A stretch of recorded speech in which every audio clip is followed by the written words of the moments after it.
Welcome to I dream. నేను మీ సురేఖ.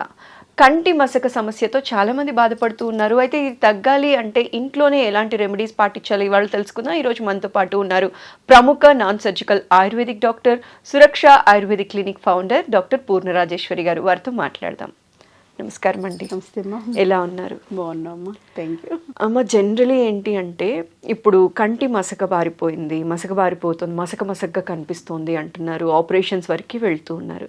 అయితే ఈ సమస్య బారిన పడకుండా ఉండాలి అంటే ఎలాంటి జాగ్రత్తలు తీసుకోవాలంటారమ్మా ఒక ఆయుర్వేదిక్ డాక్టర్గా మీరు? అంటే కంటి గురించి సర్వేంద్రియాణం నయనం ప్రధానం అంటాం కదమ్మా. అంటే మనకి ఇంద్రియాలు పంచ జ్ఞానేంద్రియాలు, పంచ కర్మేంద్రియాలు అని చెప్పేసి 10 రకాల ఇంద్రియాలు ఉంటాయి అన్నమాట. సో ఇంద్రియాలు అంటే వాటి ద్వారా మనకి రిసెప్టర్స్, మనకి బాడీకి కావాల్సిన సెన్సేషన్ రిపర్. ఇది ఐస్ ఉన్నాయనుకోండి, చూపు చూడడం వల్ల మనకి చాలా నాలెడ్జ్ వస్తుంది, చెవులు వినడం వల్ల చాలా నాలెడ్జ్ వస్తుంది. మాస్టర్ చెప్పే పాఠాలన్నీ చెవుల్లో నుంచి కదా ఉంటాం.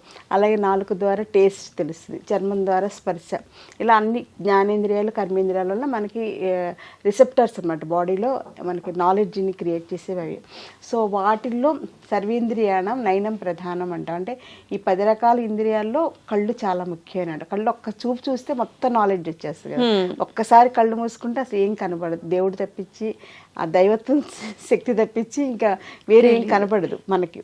సో అందుచేత ఏంటంటే కళ్ళని చాలా జాగ్రత్తగా కాపాడుకోవాలి. అది ఏంటంటే మనకి దురదృష్టం అనుకోవాలి. మనం చాలా అభివృద్ధి చెందుతున్నాం అంటే అసలు ఎంత నాలెడ్జ్ అంటే సో మచ్ ఆఫ్ నాలెడ్జ్ మనకి తెల్లారేసరికి వచ్చేస్తుంది. ఫోన్స్ ద్వారా కానీ, లేకపోతే టీవీ ద్వారా కానీ, న్యూస్ పేపర్ ద్వారా కానీ సో మచ్ ఆఫ్ నాలెడ్జ్ వచ్చేస్తుంది. అంటే మోర్ దెన్ సఫిషియెంట్ నాలెడ్జ్ అనమాట.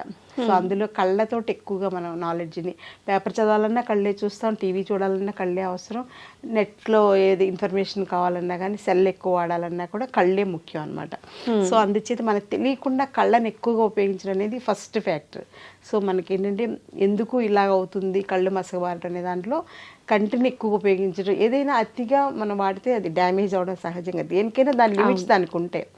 సో మనం టేస్ట్ బాగుంది కానీ ఎక్కువ తినేసిస్తే అది డైజెస్ట్ చేయలేక పొట్ట ఎలా అయితే ఇబ్బంది పడి పైకి కిందకి వెళ్ళిపోయి వాంతులు అయిపోయి మోషన్స్ అయిపోయి నానాగందరగోళాలు అవుతాయి. ఎలాగో కళ్ళు కూడా ఎక్కువ వాడడం వల్ల ఆ రిస్క్ ఉంటుంది. సో అది ఫస్ట్ ఫ్యాక్ట్ మనం ఒప్పుకోవాలి. తర్వాత సెకండ్ ఫ్యాక్ట్ ఏంటంటే డైట్లో మనకి సరైనటువంటి న్యూట్రిషియస్ ఫుడ్ లేకపోవడం వల్ల కూడా కళ్ళు వీక్ అవుతాయి. కంటి రెటీనాకి కానీ, కంటి సెల్స్కి కానీ, వాటన్నిటికీ కూడా మనకి ఇంబ్యాలెన్స్ అనేది వచ్చేస్తామన్నమాట సరైనటువంటి ఆహారం లేకపోవడం. అలాగే సరైనటువంటి వ్యాయామం, మనకి వ్యాయామం కూడా కంటికి స్పెషల్ వ్యాయామాలు, ఎక్సర్సైజులు ఉంటాయి. అవి కూడా మనం చేసుకోలేకపోవడం వలన కంటిని ఎలా ఉపయోగించుకోవాలో తెలియకపోవడం వల్ల, ఎక్కువగా వాడడం వల్ల కూడా డ్రైనెస్ వచ్చేస్తుంది అనమాట. సో అది కూడా ఎక్సర్సైజ్ లేకపోవడం. అలాగే 5th పాయింట్ ఏంటి, నిద్ర కూడా సరిగ్గా ఒక ప్రణాళికాబద్ధంగా సరిపడా నిద్ర, కంటి నిండా నిద్ర అంటాం కదా మనం. పెద్దవాళ్ళు వాడే ఒకే ఒక పదం చూడండి, కంటి నిండా నిద్ర. అంటే ఏంటంటే కంటికి సరిపడా నిద్రపోవడం వల్ల కళ్ళు రిలాక్స్ అవుతాయి, బ్రెయిన్ కూడా రిలాక్స్ అవుతాయి, మనం కూడా హ్యాపీగా హెల్దీగా ఉంటామని చెప్పేసి కంటి నిండా సుఖ నిద్ర అంటారు పెద్దవాళ్ళు. సో అందుచేత అది కూడా మనకి లేకపోవడానికి ముఖ్యమైనటువంటి కారణం ఏంటంటే సెల్ ఫోన్స్ అనమాట. సో సెల్ ఫోన్స్ మనకి మెయిన్ కారణం. కంటికి ఒక దెయ్యం లాంటిది, ఒక ఈవిల్ లాంటిది ఏంటి అంటే సెల్ ఫోన్ అనమాట. అంటే ఎంత ఎడిక్షన్ అంటే ఒక్క వీడియో ఆన్ చేస్తే దాని మీద ఒక 100 వీడియోలు వచ్చేస్తాయి. వాళ్ళు ఏం చెప్తున్నారు, వీళ్ళు ఏం చెప్తున్నారు, ఈవెన్ స్పిరిచువల్. ఇంకో 5 minutes చూసి పెట్టేద్దాం అనుకుంటూనే అది 15 minutes అవుతుందో తెలియదు, ఎంతసేపు అవుతుందో తెలియదు. అదే దాని మీద ఈ ప్రవచనాలు చెప్పేవాళ్ళు ఏం చెప్పారని చూస్తే ఇంకోటి వచ్చేసి అలా ఇదేంటి అలా వింటూ ఇంకా నిద్ర ఉండదు, ఇంకేం ఉండదు అనమాట. సో అది మెయిన్ కారణం. అందుచేత అవి వదలడం అనేది, నిదాన పరివర్జనం అనేది చాలా ఇంపార్టెంట్. ఆయుర్వేదంలో ఏంటంటే ఏదైనా ఒక ప్రాబ్లం వస్తుందంటే దానికి కారణం ఏంటనేది మనకే అర్థమవుతుంది మనం దృష్టి పెడితే.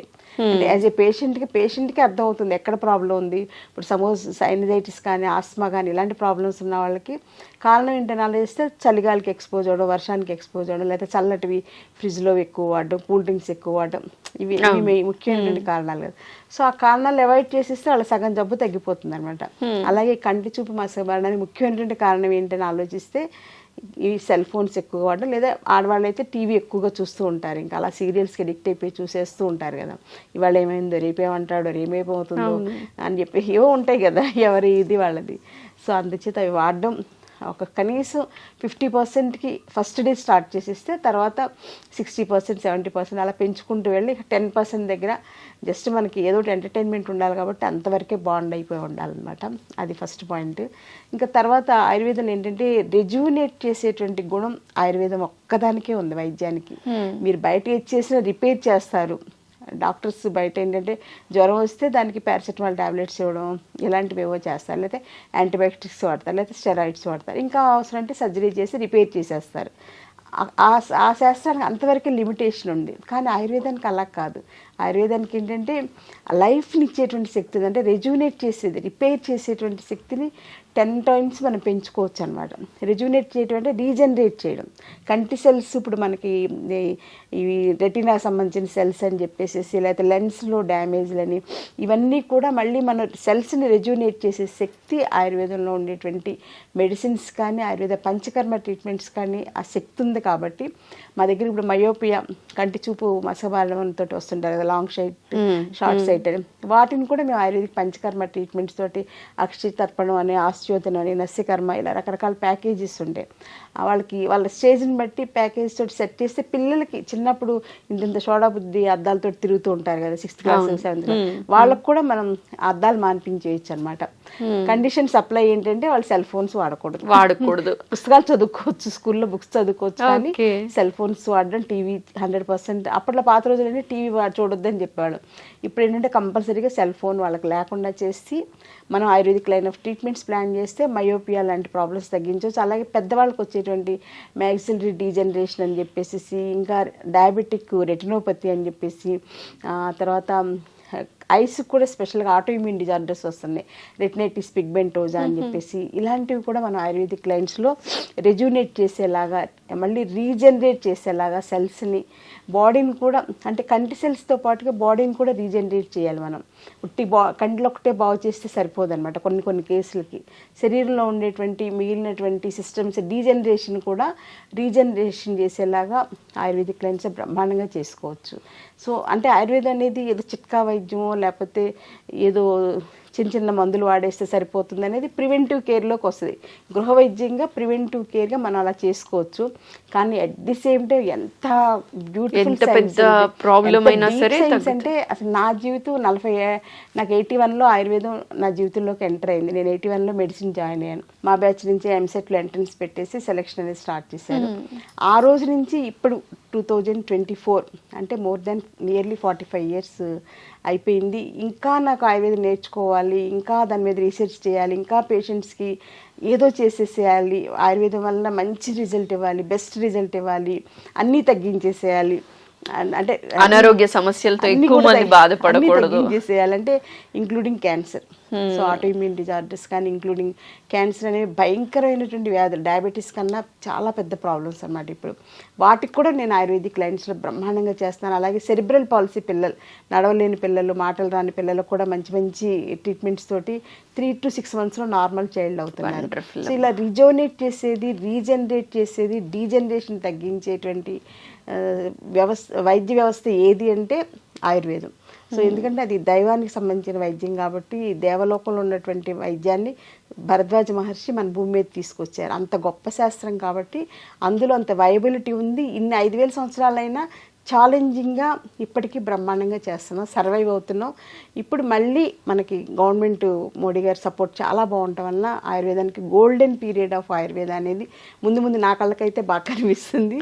సో కంటి చూపు మీరు అడిగినట్లుగా మసకబారడం, వీటికి సింపుల్ రెసిపీస్ ఇంట్లో చేసుకునేది ఏంటి అనేది మనం గృహవైద్యంగా కూడా కొన్ని చెప్పాలి. ఎందుకంటే అవి పాటిస్తేనే వాళ్ళకి దాని మీద నమ్మకం అనేది కలుగుతుంది. అందుచేత దానికి ఏంటంటే రోజు పొద్దున్నే ఉసిరి చూర్ణం ఒక 1/2 స్పూన్ ఉసిరి చూర్ణం తీసుకుని అందులో కొంచెం తేనె కలుపుకొని ప్రొద్దున్నే పరగడుపున నోట్లో 4కి అప్లై చేసుకుని నెమ్మదిగా చప్పరిస్తూ మింగేసేయాలి. ఉసిరి చూర్ణం అనేది చాలా ఇంపార్టెంట్ అమ్మ.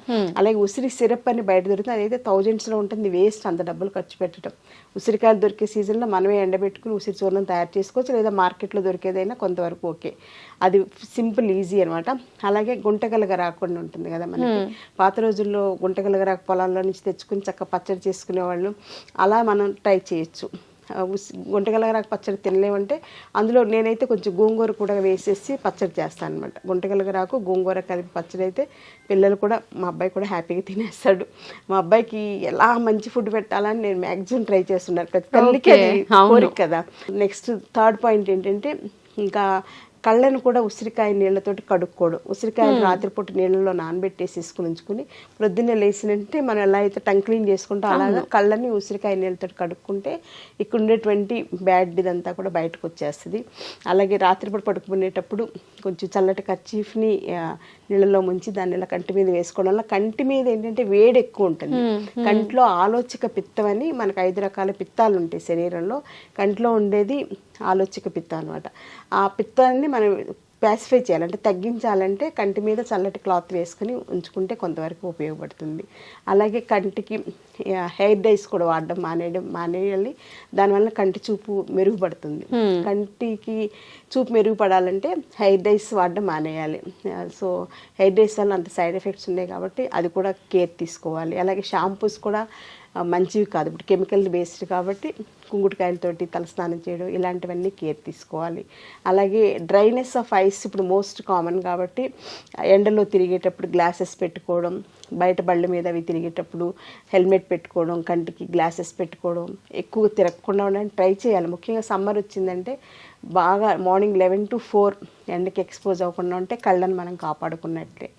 అలాగే ఆహారంలో కూడా ఫ్రైస్, పికిల్స్, నాన్ వెజ్ తగ్గించుకుని ప్రతిరోజు భోజనంలో ఉసిరికాయ పచ్చడి, మనకి పాత రోజుల్లో నల్ల పచ్చడి అని ఉండేది కదమ్మా. ఉసిరికాయ పచ్చడి పట్టేశాక దంచేసి చేసుకున్నాక అది నల్లబడిపోద్ది, రోజుకి ఎర్రగా ఉండదు. సో దాని పేరే నల్ల పచ్చడి అనమాట. అది రోజు ప్రొద్దున్నే తీసుకోవడం వల్ల, మొదటి ముద్దలో అది వేసుకుని తీసుకోవడం వల్ల కంటి చూపు చాలా బాగా మెరుగుపడుతుంది. సో ఈ రకంగా చిన్న కేర్ ఇంట్లో చేసుకుంటూ పెద్ద ప్రాబ్లమ్స్ ఉన్నప్పుడు దీనికి ఇంతేలే పరిష్కారం లేదు అని వదిలేయకుండా ఆయుర్వేదిక్ డాక్టర్స్ ఉన్నారు. ఆయుర్వేదం ఇప్పుడు శాస్త్రీయంగా చేసి రీసెర్చ్ చేసి నాకన్నా ఇంకా ఎంథ్యూజియాస్టిక్ చేసేవాళ్ళు బోల్డ్ మంది డాక్టర్స్ ఉన్నారు. అలాంటి వాళ్ళ సంరక్షణలో కంటి చూపుని మళ్ళీ మనం కాపాడుకోవచ్చు. ఇందాక చెప్పినట్టు సర్వేంద్రియాణం నయనం ప్రధానం కాబట్టి కంటిని మనం పాపలా కాపాడుకుంటే కంటి పాప మనకి జీవితానికే వెలుగునిస్తుంది. అమ్మ చాలా వివరంగా తెలియచేశారమ్మా. ఎందుకంటే చాలా మంది చెప్తూ ఉన్నారు కళ్ళు మసకబారిపోయాయి, ఈ సమస్యతో బాధపడుతున్న వాళ్ళందరికీ కూడా ఇంట్లోనే ఎలాంటి రెమెడీస్ పాటించవచ్చు, ఆ సమస్య బారిన పడకుండా ముందే ఎలాంటి జాగ్రత్తలు తీసుకోవాలని సవివరంగా తెలియచేసినందుకు ప్రత్యేక ధన్యవాదాలు. నమస్కారం. Thank you.